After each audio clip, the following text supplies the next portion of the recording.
আফাহাসিবতুম আন্নামা খালাকনাকুম আবাসান, বান্দা তোমরা কি ভেবেছো, আল্লাহ বলে আমি তোমাদেরকে অনর্থক বানিয়েছি? আয়াহসাবু আল্লান ইয়াকদির আলাইহি আহাদ, আল্লাহ বলে বান্দা কি ভেবেছো তোমার উপরে কারো কোনো শক্তি নাই?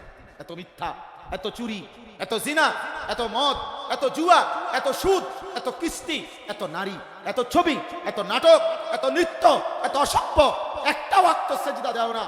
কি ভাবছো বান্দা আমি আল্লাহ দুর্বল হয়ে গেছি, আমি পারবো না নাকি? তুমি কার সাথে গাদ্দারি করতেছো তুমি জানো না বান্দা? তোমার চাইতে কত বড় বড় নাফরমান আমি আল্লাহ আশ্রয়া সুদা করে লেছি। কওমে আদ, হুদ আলাইহিস সালামের জাতি, কোরআনে আছে আল্লাহ বলেন এমন জাতির মতো জাতি আমি আর বানাই নাই। আলাম তারা কাইফা ফাআলা রাব্বুকা বিআদ ইরামা যাতিল ইমাদ আল্লাতী লাম ইউখলাক মিসলুহা ফিল বিলাদ। আল্লাহ বলেন এমন মানুষ 40 হাত লম্বা, সবচেয়ে ছোট বাচ্চাটাও হইতো 40 হাত লম্বার নিচে কোনো মানুষ হতো না। এই আদ জাতি আল্লাহ বলেন আমার নাফরমানি করছে।